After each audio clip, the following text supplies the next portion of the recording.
হযরতুল আল্লাহ হযরত মাওলানা মাহমুদুর রহমান আলিম সাহেব হযরতকে হযরতের গুরুত্বপূর্ণ তাকরীর পেশ করার জন্য মাহফিল ইন্তেজামিয়া কমিটির পক্ষ থেকে সবিনয় অনুরোধ জানাচ্ছি। আসসালামু আলাইকুম ওয়া রাহমাতুল্লাহ।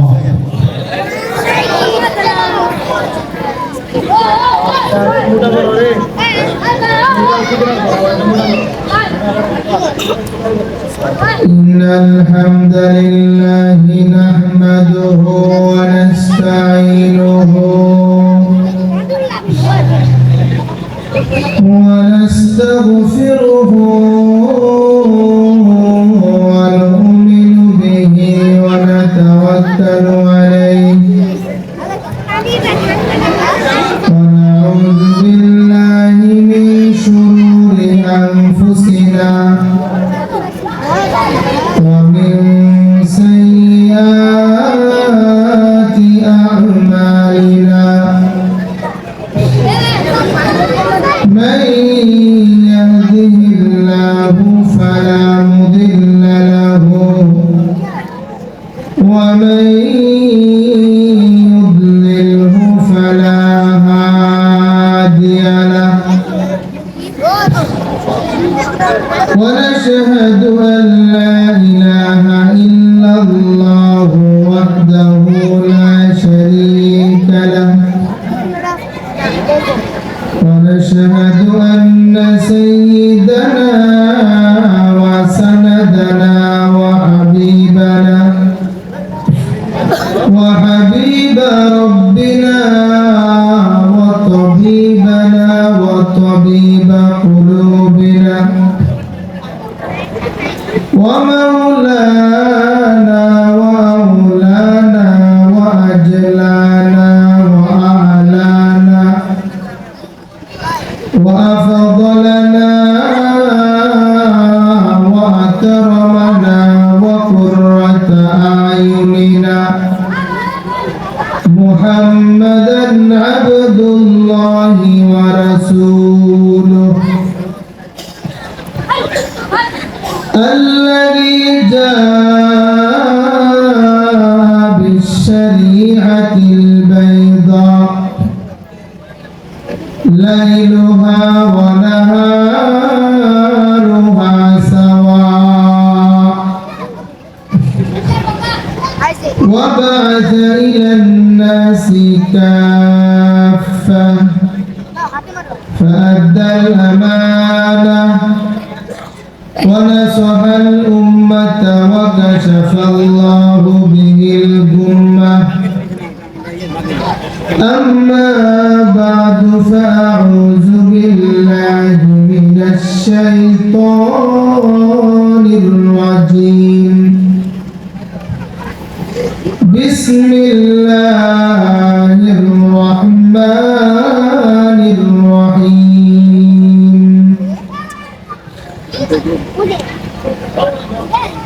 كل نفس ذائقة الموت نخرجكم تارة أخرى وقال النبي صلى الله عليه وسلم يأتي على الناس زمان يحبون خمسا وينسون خمسا يحبون الدنيا وينسون الآخرة يحبون المال وينسون الحساب يحبون الخلق وينسون الخالق يحبون الذنوب وينسون التوبة يحبون القصور وينسون القبور صدق الله مولانا العظيم وصدق رسوله النبي الكريم ونحن على ذلك لمن الشاهدين والشاكرين والحمد لله رب العالمين نار شهوت چکشد نور خدا এই আওয়াজ ঠিক করো একটু সাউন্ডটা বাড়াও লোকালটি করো ভিতরের বক্সের সাউন্ড কমাও নারে শাহওয়াত চকুশদ নূরে খুদা আরফ হাজা নন্দ হরদম আমিনু আরফ হাজা নন্দ হরদম আমিনু দুনিয়াদারি नहीं हमको जरूरत गुलाम बना बना हमको खुदाया गुलाम बना बना हमको खुदाया न अमेरिका न लंदन से हो निस्बत हमें मस्त मदीना कर खुदाया हमें मस्त मदीना कर खुदाया ওই দেখা যা কবরস্থান ওইটাই আসল ঘর ওইখানেতে থাকতে হবে সারা জীবন ভর ও কবর তুই চাস কি টাকা পয়সা নেসনি সুদ ঘুষ খাসনি টাকা পয়সা নেই না সুদ ঘুষ খাই না মুমিন বান্ধা পাই না একটা যদি পাই অমনি তাকে জান্নাতে পাঠাই লা ইলাহা ইল্লাল্লাহ জোরে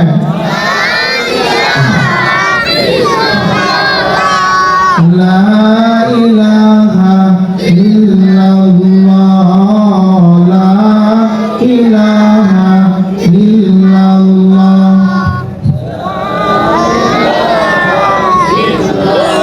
লা ইলাহা ইল্লাল্লাহ মুহাম্মাদুর রাসূলুল্লাহ সাল্লাল্লাহু আলাইহি ওয়াসাল্লাম আমানতু বিল্লাহ মরহুম সুনামউদ্দিন পীর সাহেব এর রুহের মাগফিরাত কামনায় চান্দরা বাইতুল ইজ্জাত জামে মসজিদ চান্দরা কালিয়াকৈর গাজীপুরের উদ্যোগে আয়োজিত 30তম ওয়াজ ও দোয়া মাহফিলের সম্মানিত সভাপতি আলহাজ প্রফেসর মোহাম্মদ আজিজুল হক সাহেব দোয়া পরিচালনায়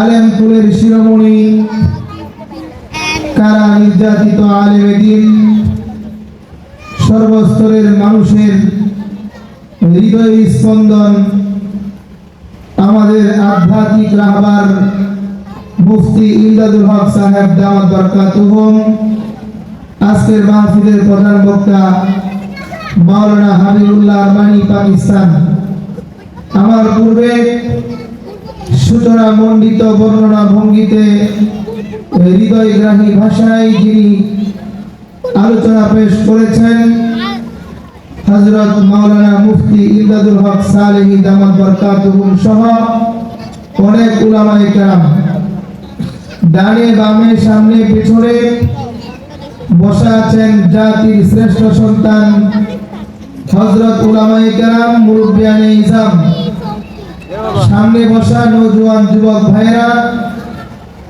পর্দার অন্তরালে অবস্থানরত অবলা সরলা সরল মনা মমতাময়ী মা বোনেরা সবাই মিলে সেই মহান রব্বুল আলামিনের দরবারে শুকরিয়া আদায় করা দরকার যিনি আপনাকে আমাকে বড় আদর করে ভালোবেসে দ্বীনি পরিবেশে জান্নাতের বাগানে উম্মতের উলামায়ে কেরামের জবান থেকে কিছু আলোচনা শুনবো এবং আমল করব ইনশাআল্লাহ। এই নিয়তে যে মালিক আসার এবং বসার মতো তৌফিক দান করেছেন, সবাই বলি আলহামদুলিল্লাহ। আপনারা সবাই জানেন এখানে আমাদের কালিয়াকৈরের সর্বস্তরের উলামায়ে কেরাম উপস্থিত হয়েছেন হবেন। উলামায়ে কেরাম দামি দামি কথা বলেছেন, আরো বলবেন। মাঝখানে বড়দের আদেশে আদেশিত হয়ে দোয়া নেওয়ার জন্যই বসা এবং কিছু কথা বলা। আপনাদের কাছে আমি জানতে চাই, ওয়াজ মাহফিলটা কি আগামীকালকে থাকবে? থাকবে না। এই মাহফিলটা আজকে রাত কারো না কারো জীবনের শেষ রাত হতে পারে না? পারে কিনা? পারে। আমরা কি এখানে কেউ আছি যে আজকে রাত্রে আমি মারা যাব না এমনটা বলতে পারবো? কেউ বলতে পারবো না, কারণ তার হায়াত কখন চলে যায় কেউ বলতে পারে না। ওয়াজ মাহফিলের আয়োজন করা হয়েছে। ওয়াজ মাহফিলের আয়োজন কেন করা হয়? ওয়াজ মাহফিলের আয়োজন করা হয় ইমানদারের ইমানের ব্যাটারি চার্জ দেওয়ার জন্য। কথা বলেন ঠিক কিনা? ওয়াজ মাহফিলের আয়োজন করা হয় ইমানদারদের ইমানের ব্যাটারি চার্জ দেওয়ার জন্য। অর্থাৎ ওয়াজ মাহফিলে গেলে ইমানের পাওয়ার বাড়ে। কথা বলুন ঠিক কিনা? মসজিদে গেলে ইমানের পাওয়ার বাড়ে, মাদ্রাসায় গেলে ইমানের পাওয়ার বাড়ে, আল্লাহ ওয়ালাদের কাছে গেলে ইমানের পাওয়ার বাড়ে, মা বাবার কাছে গেলে ইমানের পাওয়ার বাড়ে, মক্কা মদিনায় গেলে ইমানের পাওয়ার বাড়ে। কথা বলুন ঠিক কিনা? ওয়াজ মাহফিলে আসলে ইমানের পাওয়ার কেন বাড়ে? বলে ওয়াজ মাহফিলে আল্লাহ ওয়ালাদের আগমন হয়। আল্লাহ ওয়ালাদের কাছে গেলে ওয়াজ না শুনলেও ফায়দা, বসে থাকলেও ফায়দা। যদি কোনো আল্লাহ ওয়ালার আগমন মাহফিলে হয়ে যায়, তার সংস্রব অল্প সময় গ্রহণ করা এটাও নেকি, এর দ্বারাও ইমানের ব্যাটারি চার্জ হয়। কথা বলেন ঠিক কিনা? আমরা সবাই নাম শুনেছি হাকিমুল উম্মত, মুজাদ্দিদুল মিল্লাত আল্লামা শাহ আশরাফ আলী থানভী নওয়ারাল্লাহু মারকাদার নাম সবাই শুনেছেন। বিখ্যাত বুজুর্গ ছিলেন। তার সোহবত নেওয়ার জন্য, তার সংস্রব গ্রহণ করার জন্য হুসাইন আহমদ মাদানী রহমতুল্লাহ আলাইহি থানা ভবনে চলে গেলেন, হাকিমুল উম্মতের খানকার কাছে চলে গেলেন। হুসাইন আহমদ মাদানী অনেক বড় আলেম, নবীজির বংশধর। হাকিমুল উম্মত তিনি নবীজির বংশধর নন, তারপরেও তিনি অনেক আল্লাহর একজন ওলি, বড় একজন আল্লাহ ওয়ালা। তার সোহবত গ্রহণ করার জন্য রাতের বেলায় হুসাইন আহমদ মাদানী আশরাফ আলী থানভীর দরবারে চলে গেছে। পৌঁছতে পৌঁছতে রাত 10টা পার হয়ে গেছে। কয়টা পার হয়ে গেছে? 10টা। হাকিমুল উম্মতের খানকার গেটে লেখা 10টার পরে সাক্ষাৎ নিষেধ। হুসাইন আহমদ মাদানী রহমতুল্লাহ আলাইহি হাকিমুল উম্মতকে যায় পান নাই, গেটে লেখা 10টার পরে সাক্ষাৎ নিষেধ। নবীজির বংশধর হুসাইন আহমদ মাদানী রহমতুল্লাহ আলাইহি তিনি কাপড় বিছিয়ে মসজিদের সামনে শুয়ে পড়লেন। হাকিমুল উম্মত আশরাফ আলী থানভী রহমতুল্লাহ আলাইহি তিনি ফজরের নামাজের আগে যখন মসজিদে ঢুকবেন, তিনি তাকিয়ে দেখলেন কে যেন চাদর বিছিয়ে শুয়ে আছে। হাকিমুল উম্মত বললেন, কে আপনি? এভাবে শুয়ে আছেন নবীজির বংশধর আওলাদে রাসূল হুসাইন আহমদ মাদানী বলেন, আমি হুসাইন আহমদ আপনার সাথে সাক্ষাৎ করার জন্য এসেছি, দোয়া নেওয়ার জন্য এসেছি। সুবহানাল্লাহ। হুসাইন আহমদ মাদানী রহমতুল্লাহ আলাইহি আশরাফ আলী থানভী বলেন, হযরত আপনি এখানে কাপড় বিছিয়ে কেন শুয়ে আছেন? হুসাইন আহমদ মাদানী বলেন, যখন দেখেছি গেটের মধ্যে লেখা 10টার পরে সাক্ষাৎ নিষেধ, আমি জানি আপনাকে আমি পাবো না, তবে যে জায়গায় আপনি থাকেন ওই জায়গার সোহবত, ওই জায়গার সংস্রব উঠানোর জন্য আমি এখানে শুয়ে আছি। বুজুর্গদের কাছে গেলে ইমানের পাওয়ার বাড়তে থাকে। কথা বলেন ঠিক কিনা? আমার দাদা পীর হাকিম মোহাম্মদ আখতার বলেন, আই মুসলমান, তুমি ফলের দোকান থেকে ফল কিনো, তুমি কাপড়ের দোকান থেকে কাপড় কিনো, তুমি মিষ্টির দোকান থেকে মিষ্টি কিনো, তুমি আতরের দোকান থেকে আতর কিনো। তুমি যদি আল্লাহকে পেতে চাও তাহলে একজন আল্লাহওয়ালার কাছে চলে যাও। কথা বলেন ঠিক কিনা?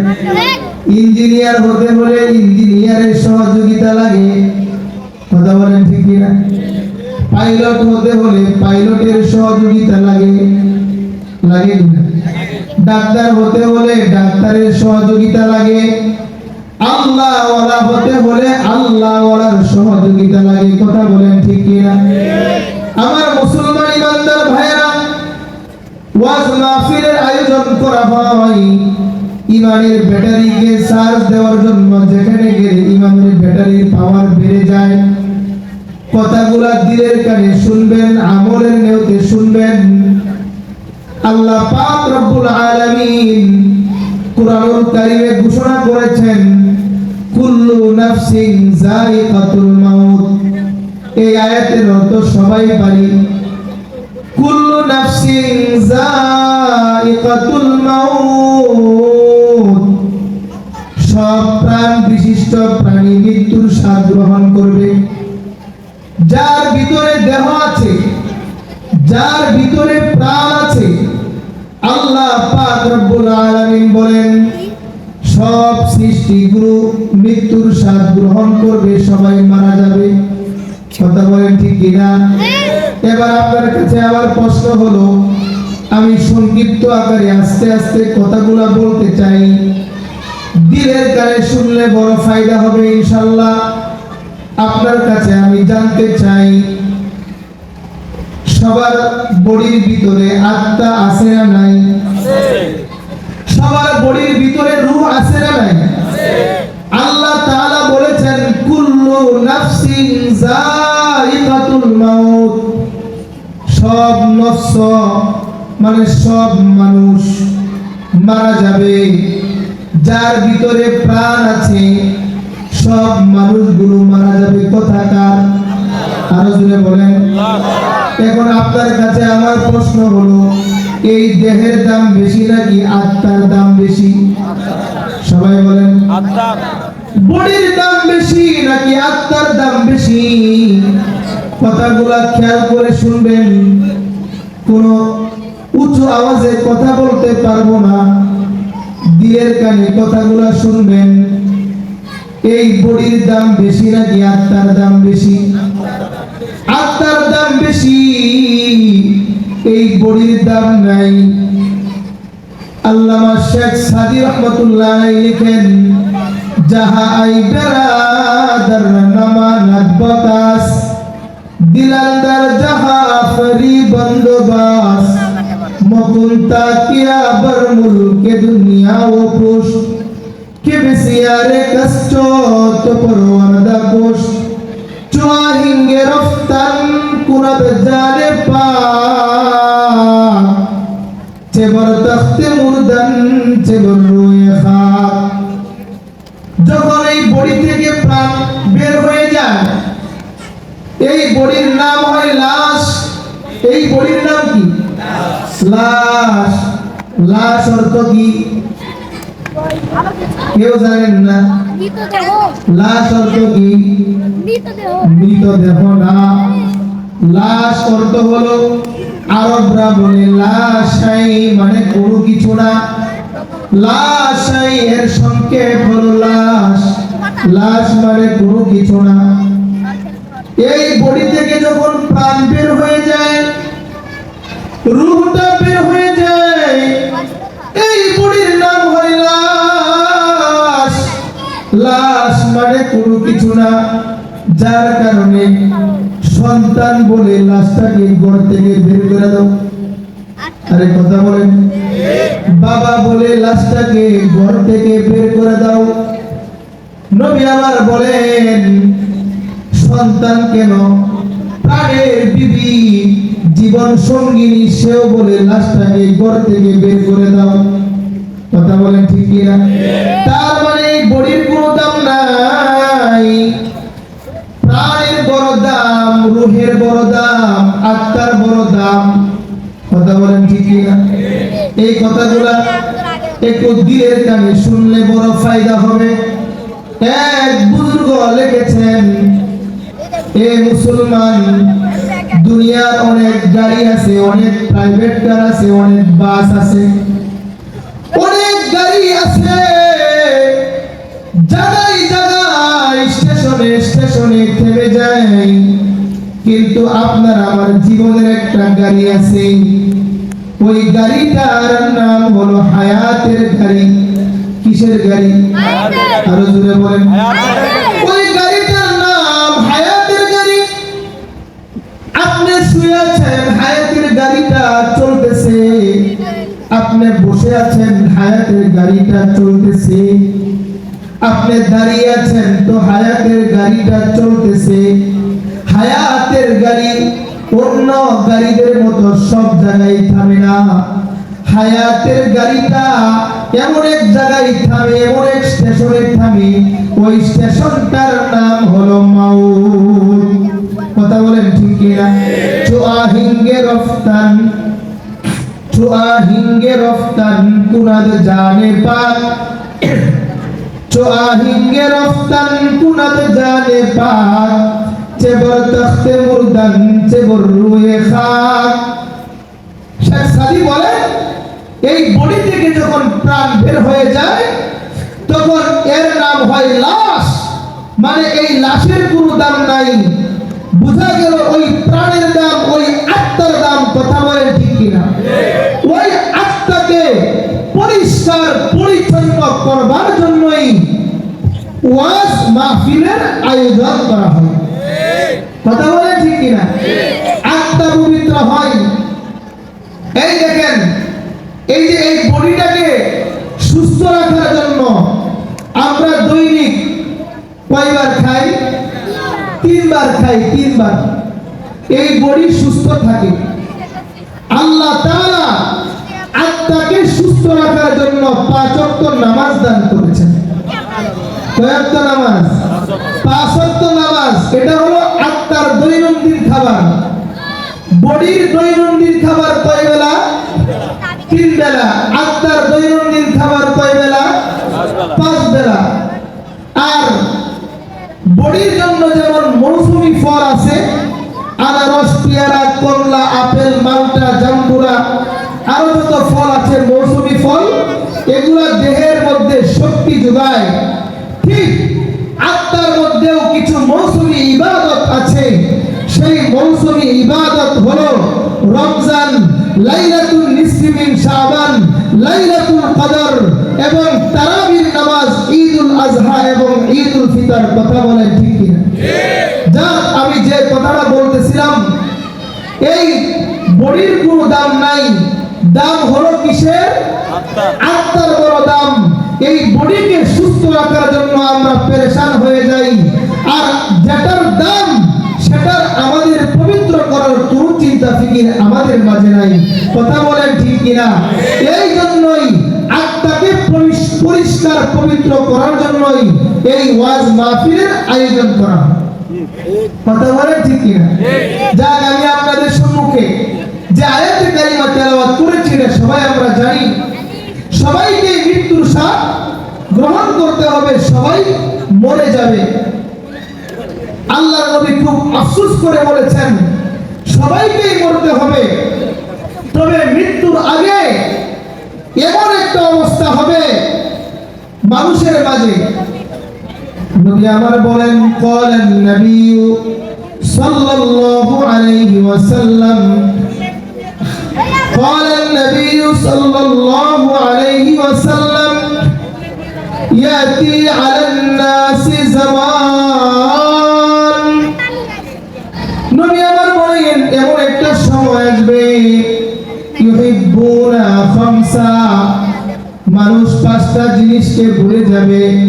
ইউহিব্বুনা খামসা, মানুষ পাঁচটা জিনিসকে ভালোবাসবে। ওয়া ইয়ানসাউনা খামসা, পাঁচটা জিনিসকে ভালোবাসার কারণে অপর পাঁচটা জিনিসের কথা ভুলে যাবে। মানুষ কয়টা জিনিসকে ভালোবাসবে? সবাই বলেন। এই পাঁচটা জিনিসকে ভালোবাসার কারণে আর পাঁচটা জিনিসের কথা ভুলে যাবে। নবী আমার বলেন ইউহিব্বুনা দুনিয়া, মানুষ দুনিয়াকে ভালোবাসবে। ওয়া ইয়ানসাউনাল আখিরাহ, মানুষ আখিরাতের কথা ভুলে যাবে।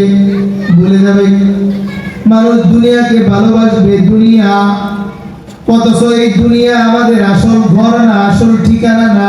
ঠিক না বেটি? নবী আমার বলেন ক্বালান নবী সাল্লাল্লাহু আলাইহি ওয়াসাল্লাম আদ-দুনিয়া জিফা ওয়া তালিবুহা কিলাব। দুনিয়াটা হলো মৃত প্রাণীর নেই। কিসের নেই? দুনিয়া হলো মৃত প্রাণীর নেই। ওয়া তালিবুহা কিলাব, যারা দুনিয়াকে নিয়ে নাড়াচাড়া করে দুনিয়ার পিছনে ঘুরে এরা হলো কুকুরের মতো। যারা শুধু দুনিয়া নিয়েই থাকে এরা কিসের মতো? কুকুরের মতো। মানে কুকুর যেমন মৃত প্রাণীকে নিয়ে হেসরে হেসরে যায়, টেনে টেনে খায়, ছিঁড়ে ছিঁড়ে খায়, নবী বলেন এই দুনিয়াটা হলো মৃত প্রাণীর মতো। যারা আখিরাতের চিন্তা ফিকির না করে শুধু দুনিয়া নিয়ে ঘুরে বেড়ায় এদের দৃষ্টান্ত হলো এরা কুকুরের মতো। কিসের মতো? এই দুনিয়া আমাদের আসল জায়গা না। ইহা হাম সব মুসাফির হ্যায়, ওহি আখির ঠিকানা, কোই আগে রওয়ানা হ্যায়, কোই পিছে রওয়ানা। সবাইকে যেতে হবে, এই পথে হাঁটতে হবে। কেউ আগে যাবে, কেউ পরে যাবে। কথা বলেন ঠিক কিনা? নবী আমার বলেন ইউহিব্বুনা দুনিয়া, মানুষ দুনিয়াকে ভালোবাসে। দুনিয়ার ভালোবাসা অন্তরে ঢুকিয়ে ফেলেছে। এমন একটা সময় আসবে, কথাটা খেয়াল করে শুনবেন। একজন বড় বুজুর্গ উদাহরণ দিয়ে এভাবে বলেন, সুন্দরী একজন নারী, রূপসী নারী, সুন্দরী নারী, সুন্দরী নারী, তাকে একজন জেলে দেখেছে যে মাছ মারে, তাকে কি বলে? জেলে, জাউলা বলে। ঠিক না? একটি জেলে সুন্দরী একজন রূপসী সুশ্রী নারীর প্রেমে পড়েছে। সুন্দরী রূপসী নারী জেলেকে ভালোবাসে, জেলেও ওই নারীকে ভালোবাসে। কিছুদিন পরে দুই জনের মধ্যে ঝগড়া লেগেছে, বিবাদ লেগেছে। এবার দুইজন বিচার নিয়ে গেল মেম্বার সাহেবের কাছে। কার কাছে? মেম্বার সাহেব যখন দেখলো সুন্দরী নারী, সুন্দরী নারী, বড় সুশ্রী নারী, সুঠাম দেহের অধিকারী নারী, এবার মেম্বার বলে এ তো মেরে লিয়ে হে, এটা তো আমার দরকার। মেম্বার বলে এটা জেলের উপযুক্ত নয়, এটা আমার দরকার। মেম্বার বলে এত সুন্দর নারী, এটা আমার দরকার। জেলে বলে এটা আমার প্রেমিকা, আমার। মেম্বার বলে না, এটা আমার দরকার। এবার দুইজন ঝগড়া লেগেছে, বিবাদ লেগেছে। বিচার নিয়ে গেল চেয়ারম্যান মহোদয়ের কাছে। চেয়ারম্যান মহোদয় যখন দেখলো সুন্দরী নারী, বলে এ তো মেরে নিয়ে হে, এটা তো আমার দরকার। কথা বলেন ঠিক কি না? চেয়ারম্যান বলে এটা আমার দরকার, বিচার নিয়ে গেল এমপির কাছে, এমপি বলে এ তো মেরে নিয়ে হে, এটা তো আমার দরকার।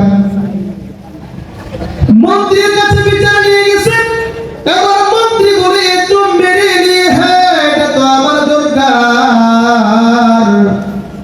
এবার সুন্দরী নারী, সুশ্রী নারী, বড় বিচক্ষণা মহিলা, বড় বিচক্ষণা নারী, সে বলে আমি সামনের দিকে দৌড় দিব, যে আমাকে ধরতে পারবে আমি তার, যে আমাকে ধরতে পারবে আমি তার হয়ে যাব।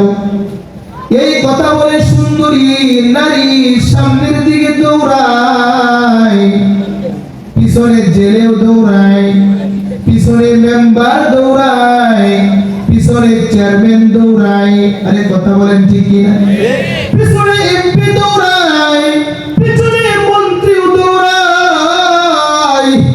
আল্লাহ তাআলা বলেছেন, যার মৃত্যুর সময় যখন চলে আসবে, এক সেকেন্ড তার আগেও মরণ হবে না, পরেও তার মরণ হবে না। মেম্বারের যখন মৃত্যুর সময় চলে আসছে, সে মরে যায়। চেয়ারম্যানের মৃত্যুর সময় আসছে, সে মারা যায়। এভাবে সবাই মারা যায়, এমপিও মারা যায়, মন্ত্রীও মারা যায়। ওই সুন্দরী, ওই নারী, রূপসী নারী দৌড়াতে থাকে, দৌড়াতে থাকে। ওই বুজুর্গ বলেন, ওই সুন্দরী নারীর নাম হলো দুনিয়া। ওই সুন্দরী নারীর নাম হলো দুনিয়া। কথা বলেন ঠিক কিনা? এই মুসলমান ইমানদার ভাইরা আমার, এই দুনিয়া, নবী আমার বলেন, ইউহিব্বুনা দুনিয়া, মানুষ দুনিয়ার প্রেমে পড়ে যাবে, অথচ দুনিয়া হলো আখিরাতের ক্ষেত। দুনিয়া কি বলেন? আখিরাতের ক্ষেত। আর নবী বলেছেন, দুনিয়া মাজরাতুল আখিরাহ, দুনিয়া হলো আখিরাতের ক্ষেত।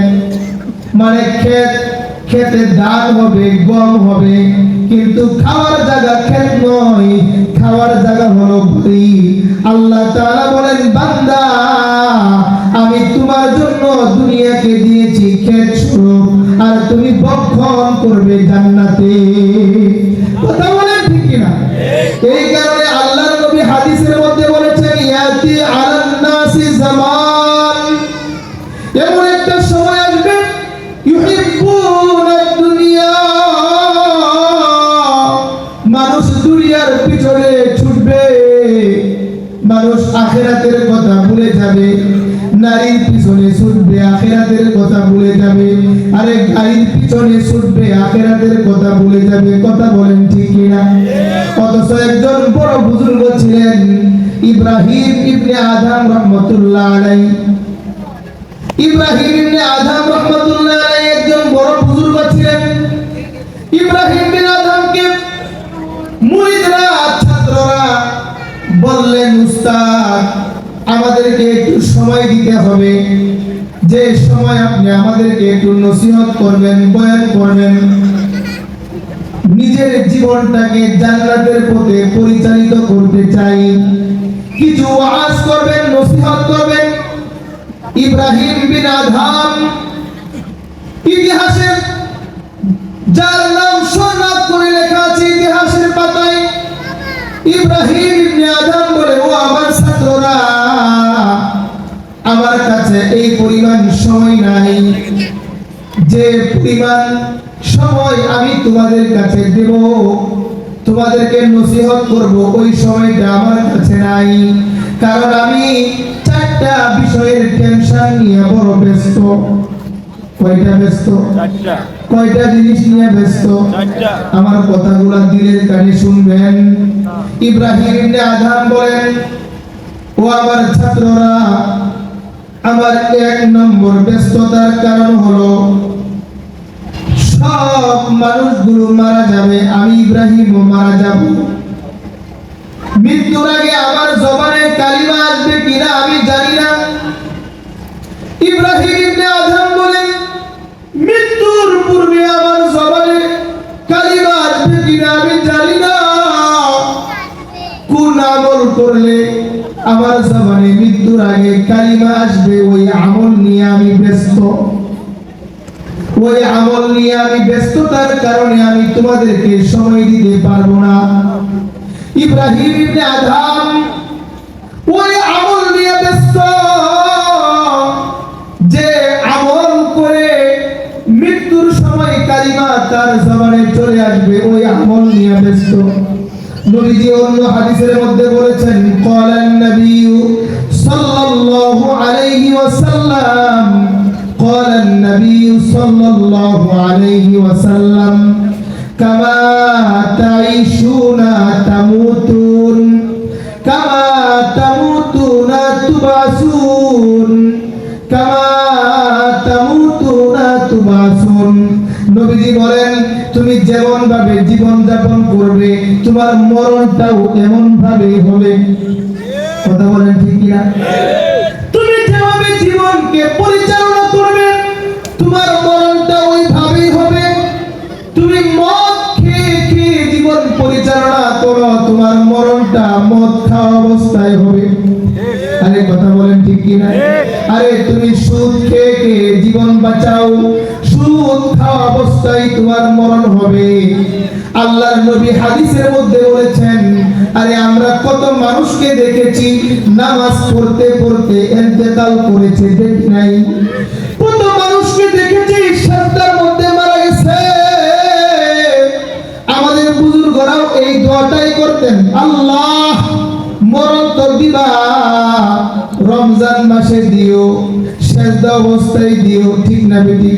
আমাদের বুজুর্গরা দোয়া করতেন, আল্লাহ মরণ দিবা তো রমজানে দিবা, মরণ দিবা তো জুমার দিন দিবা, মরণ দিবা তো সেজদার মাঝে দিবা। গত বছর একটা ঘটনা আমি শুনেছি, আমাদের মৌচাকে স্বামী আর স্ত্রী একসাথে ঘুমিয়েছে। ফজরের নামাজের আগে স্ত্রী তার স্বামীকে ডাক দেয়, ও প্রাণের স্বামী, ঘুম থেকে জাগো, নামাজ পড়তে যাও। স্বামী আর নড়াচড়া করে না, তার মানে স্বামী স্ত্রীর পাশেই শোয়া। হায়াত কোন দিকে চলে গেছে স্ত্রী বলতে পারে না, দুনিয়ার বুক থেকে চিরবিদায় নিয়ে চলে গেছে। কথা বলেন ঠিক কিনা? কত মানুষ মদ পান করতে করতে দুনিয়ার বুক থেকে চলে গেছে। কত মানুষ নামাজ পড়া অবস্থায় দুনিয়ার বুক থেকে চলে গেছে। নবী আবার বলেন, কামা তাইশুনা তামুতুন, যেমন জীবন তোমার হবে, মরণ তোমার তেমন হবে। আল্লাহু আকবার। তোমার মরণ যেমন ভাবে হবে, তোমার হাসর নাসর তেমন ভাবে হবে। মরণ তোমার যেমন হবে, তোমার হাসরটাও তেমন হবে।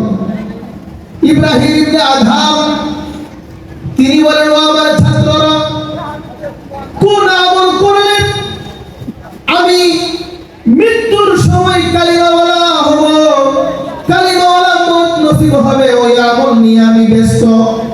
ইব্রাহিম বিন আদম বলেন, আমার 2 নম্বর ব্যস্ততার কারণ হলো, দেখেন বুজুর্গরা কি নিয়ে ব্যস্ত থাকে আর আমরা কি নিয়ে ব্যস্ত। আমরা দুনিয়া নিয়ে ব্যস্ত, আখিরাতের খবর আমাদের মাঝে নাই, ঠিক না বেটি? আমরা দুনিয়াতে এমন ভাবে জীবন যাপন করি, বাচ্চারা ঘুরি উড়ে না, ঘুরি ঘুরি ঘুরটি বলে, ঠিক না? এই নাটাই যা সুতা ছাড়তে থাকি। ঘুরি একবার আকাশের এই প্রান্তে যায়, আবার ওই প্রান্তে যায়। মালিক কিন্তু বলে, তুমি যেখানেই যাও না কেন সুতা কিন্তু আমার কাছে। কথা বলেন ঠিক না? আমাদের বুজুর্গরা আমাদেরকে এভাবে নসিহত করছেন, এ দুনিয়ার মানুষ, তোমরা আল্লাহর দেওয়া একটা ঘুড়ি, তোমরা দুনিয়াতে যেখানেই যাও তোমাদের কোনো বাধা নাই। তোমরা যেখানেই যাও কোনো বাধা আছে নাকি? বলেন বাধা নাই। আল্লাহ তাআলা বলেন, বান্দা তোমার ওই ঘুড়ির সুতা কিন্তু আমার কুদরতি হাতের মধ্যে রয়ে গেছে। আমি যখন টান দিব তখন ঘুড়ি কিন্তু আমার কাছেই চলে আসতে হবে। কথা বলেন ঠিক কিনা? আমার ভাইরা, ইব্রাহিম ইবনে আদম বলেন, আমার ছাত্ররা, মৃত্যুর পরে আমি যখন মারা যাব ফেরেশতা সবার কবরে আসবে, আসবে কিনা? আমাদের কবরে আসবে না? আমাদের কবরে আসবে। প্রশ্ন করবে কয়টা? সবাই বলেন। প্রশ্ন করবে তিনটা। এক নম্বর প্রশ্ন মার রব্বুক, দুই নম্বর প্রশ্ন ওয়া মা দীনুক, তিন নম্বর প্রশ্ন মান হাদার রাজুল, ওই ব্যক্তিটাকে যিনি তোমাদের মাঝে প্রেরিত হয়েছেন। তিনটা প্রশ্ন করা হবে। ইব্রাহিম ইবনে আদহাম বলেন আমার জানা নাই আমি ওই মুনকার নাকির ফেরেশতাদের প্রশ্নের উত্তর পারবো কিনা, আমার জানা নাই। কোন আমল করলে আমি ফেরেশতাদের প্রশ্নের উত্তর পারবো, ওই আমল নিয়ে আমি ব্যস্ত। তোমাদেরকে আমার সময় দেওয়ার মতো সময় নাই। তিন নম্বর ব্যস্ততার কারণ হলো ইব্রাহিম ইবনে আদহাম বলেন হাসরের মাঠ যখন কায়েম হয়ে যাবে সবাই ইয়া নাফসি করবে, কেউ কাউকে চিনবে না, সবাই উলঙ্গ অবস্থায় থাকবে। ঠিক না বেটি? মরনে কে বাদ क्या होगा ওই কিতাবের মধ্যে এসেছে আম্মা জান আয়েশা সিদ্দিকা রাদিয়াল্লাহু তাআলা আনহা বলেন নবীজি হাসরের মাঠে সবাই নাকি উলঙ্গ থাকবে। আম্মা জান আয়েশা কে নবীজি বললেন হ্যাঁ সবাই উলঙ্গ থাকবে। আম্মা জান আয়েশা বললেন আমরাও কি উলঙ্গ থাকবো? নবীজি বললেন হ্যাঁ আয়েশা তোমরাও উলঙ্গ থাকবে। আম্মা জান আয়েশা বললেন তাহলে কি মানুষজন আমাদেরকে দেখে ফেলবে না? নবীজি বললেন এমন একটা অবস্থা হবে, এমন একটা পরিবেশ হবে কেউ কারো দিকে তাকানোর কল্পনাও করতে পারবে না। সবাই ইয়া নাফসি করবে। আমি মরনে কে বাদ কে হোগা ওই কিতাবের মধ্যে আমি পড়েছি আল্লামা আশিক ইয়ালাহি বাদশাহী রাহমাতুল্লাহ আলাইহি লিখেছেন সবাই ঘুরতে থাকবে, পাপিষ্ঠরাও ঘুরতে থাকবে, আমলদাররাও ঘুরতে থাকবে। আমলদারদের মুখে হাসি থাকবে আর গুনাহগারদের মুখ মলিন থাকবে। হাসরের মাঠে ঘুরতে থাকবে, আমরা সবাই হাসরের মাঠে ঘুরতে থাকবো, ইয়া নাফসি করতে থাকবো, সবাই ইয়া নাফসি করবো। ইব্রাহিম আলাইহিস সালাম হাসরের মাঠে ঘুরতে থাকবে, তার বাবা মুসলমান না কাফের? ইব্রাহিমের বাবা ইব্রাহিম আলাইহিস সালামের বাবা মুসলমান না কাফের? কাফের ছিল, সেও হাসরের মাঠে ঘুরতে থাকবে। ঘুরতে ঘুরতে ঘুরতে ইব্রাহিম আলাইহিস সালামের সাথে সাক্ষাৎ হয়ে যাবে। বাবার চেহারা থাকবে মলিন, বাবার চেহারাই থাকবে চোখের পানি, বাবার চেহারা থাকবে একদম ধুলামলিন। ইব্রাহিম আলাইহিস সালামের চেহারা হাস্যোজ্জ্বল থাকবে। এবার বাবা তার ছেলের কাঁধে ধরে বলবে ইব্রাহিম মরনে কে বাদ क्या होगा ওই কিতাবে আমি পড়েছি। ইব্রাহিমকে তার বাবা বলবে হে ইব্রাহিম দুনিয়াতে তোমাকে মানি নাই, তোমার রবকেও মানি নাই, তোমার কথা শুনি নাই, তোমার রবের কথাও শুনি নাই। ইব্রাহিম আজকে আমি তোমার কথাও মানবো, তোমার রবের কথাও মানবো। ইব্রাহিম তুমি আমার জন্য একটু দোয়া করো। বাবার চোখের পানি দেখে ইব্রাহিম আলাইহিস সালামের কাছে বড় মায়া লাগবে। ইব্রাহিম আলাইহিস সালাম আকাশ পানে দুটি হাত উত্তোলন করে দোয়া করবেন। গায়বী আওয়াজ আসবে ইব্রাহিম খলিলি, হে ইব্রাহিম আমার বন্ধু তোমার বাবার জন্য জান্নাতকে হারাম করে দেওয়া হয়েছে। তার মানে হাসরের মাঠে ইব্রাহিম আলাইহিস সালামের দোয়া কোনো কাজে আসবে না, তার বাবার জন্য কাজে লাগবে না। সবাই ইয়া নাফসি করবে। ইব্রাহিম ইবনে আদহাম বলেন ও আমার ছাত্ররা ঠিক সেই মুহূর্তে আল্লাহ তাআলা ঘোষণা করবেন ওয়ামতাজুল ইয়াউমা আইয়ুহাল মুজরিমুন,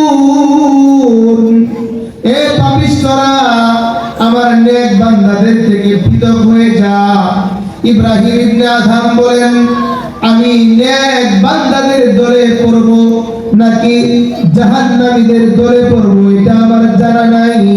ও আমার ছাত্ররা, কোন আমল করলে আমি নেক বান্দাদের দলে পড়ব ওই আমলটা নিয়ে আমি ব্যস্ত। ইব্রাহিম ইবনে আদম বলেন, আমি জান্নাতে যাব নাকি জাহান্নামে যাব আমার জানা নাই। কোন আমল করলে আমি জান্নাতে যাব ওই আমল নিয়ে আমি ব্যস্ত। আজকে আমরা দুনিয়া নিয়ে ব্যস্ত, আজকে আমরা নারী নিয়ে ব্যস্ত, আজকে আমরা দাড়ি নিয়ে ব্যস্ত, আজকে আমরা ক্ষমতা নিয়ে ব্যস্ত, অথচ ক্ষমতার কোনো দাম নাই কবরে গেলে। কথা বলেন ঠিক কিনা? আর একজন মন্ত্রীর 3.5 হাত কবরের 3.5 হাত মাটির নিচে জায়গা, একজন রিকশাওয়ালার জায়গাও তো 3.5 হাত। কথা বলেন ঠিক কিনা? এই কারণে অহংকার করা যাবে না, বড়াই করা যাবে না। নামের বড়াই করো না তো, নাম দিয়ে কি হয়? নামের মাঝে পাবে না তুই রবের পরিচয়, নামের মাঝে তুই রবের পরিচয় পাবে না। মৃত্যুর পরে যখন ফেরেশতারা প্রশ্ন করবে মান রব্বুক, যদি আপনি বলেন আমি এই এলাকার লিডার ছিলাম, কাম হবে নাকি? না না, কোনো কাম হবে না। এই কারণে আল্লাহর নবী হাদিসের মধ্যে বলেছেন, এমন একটা সময় আসবে ইউহিব্বুনাদ দুনিয়া, মানুষ দুনিয়াকে ভালোবাসবে, আখিরাতের কথা ভুলে যাবে। অথচ আল্লাহ তাআলা কোরআনে বলেছেন, ওয়ালাল আখিরাতু খায়রুল লাকা মিনাল উলা, দুনিয়া থেকে আখিরাত আমাদের জন্য উত্তম। কথা বলেন ঠিক কিনা? জি, লা ইলাহা ইল্লাল্লাহ, লা ইলাহা ইল্লাল্লাহ।